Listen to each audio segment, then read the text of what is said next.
السلام علیکم ورحمۃ اللہ وبرکاتہ۔ آج صبر اور شکر کے مطابق آپ کو بتاؤں گا کہ انسان کے دو قسم کے حالات ہوتے ہیں جو اس کے طبیعت کے مطابق ہوتے ہیں، ایک خوشی کے اور ایک غم کے۔ ایک ایسے ہوتے ہیں جس میں آپ خوش ہو جاتے ہو اور ایک ایسے ہوتے ہیں جس میں آپ دکھ میں مبتلا ہو جاتے ہو۔ ال دونوں حالات میں انسان کو دو چیزیں کرنی چاہیے۔ جب انسان خوش ہے تو شکر ادا کرے، اور جب غم میں ہے تو صبر کرے۔ صبر کر کے شکر ادا کرے تو وہ حالات بدل جائیں گے۔ لیکن اگر غم میں شکایت کرے گا تو اور مشکلات پیدا ہو جائیں گی۔ تو امید کرتا ہوں کہ آپ لوگ اچھے وقت میں بھی شکر ادا کرو گے اور برے وقت میں بھی شکر ادا کرو گے۔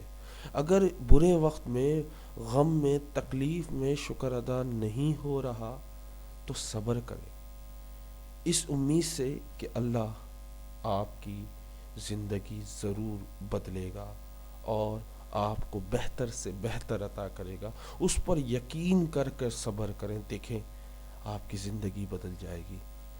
اپنی زندگی میں صبر اور شکر کو ضرور لائیں، کیونکہ یہ دو چیزیں ہیں جو انسان کو کامیاب بنا دیتی ہیں، انسان کو ہر چیز سکھا دیتی ہیں۔ صحیح اور غلط، کیسا شخص ہے، کیسا برا یا اچھا، جیسے بھی لوگ ہیں ان کی پہچان کرا دیتا ہے یہ صبر اور شکر۔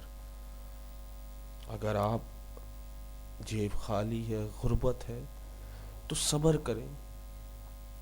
آپ کو اللہ سکھا رہا ہوتا ہے کہ کیسے لوگ ہیں، کیسی دنیا ہے کہ جو غربت میں سلام بھی نہیں کرتی، غربت میں یہ جلدی سے نکل جاتی ہے کہ کہیں آپ کچھ مانگ نہ لو،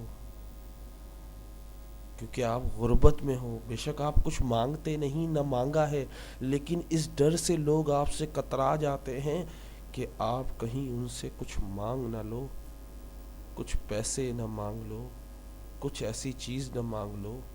اور یہی چیز اگر آپ کے پاس پیسہ ہوتا ہے تو شکر ادا کرو، کیونکہ وہی لوگ جو آپ سے کنارہ کرتے تھے، وہی لوگ آپ کے سامنے ہاتھ جوڑ کر آ جاتے ہیں، چمچے بن جاتے ہیں، آپ کی ہاں میں ہاں ملاتے ہیں، آپ جہاں جاتے ہو آپ کے ساتھ جاتے ہیں، آپ کی تعریف کرتے ہیں، آپ کو کھانا کھلاتے ہیں، آپ پر پیسہ خرچ کرتے ہیں۔ کیوں؟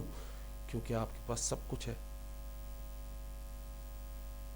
تو شکر ادا کریں اور سیکھیں کہ دو قسم کے حالات ہوتے ہیں اور دو قسم کے انسان بھی ہوتے ہیں، ایک وہ جو برے وقت میں آتے ہیں، ایک وہ جو اچھے وقت میں آتے ہیں۔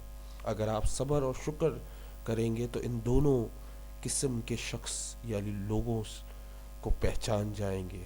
امید کرتا ہوں آپ کو یہ ویڈیو پسند آئی ہوگی۔ اگر پسند آئی تو اپنے دوستوں کے ساتھ شیئر کریں۔ السلام علیکم۔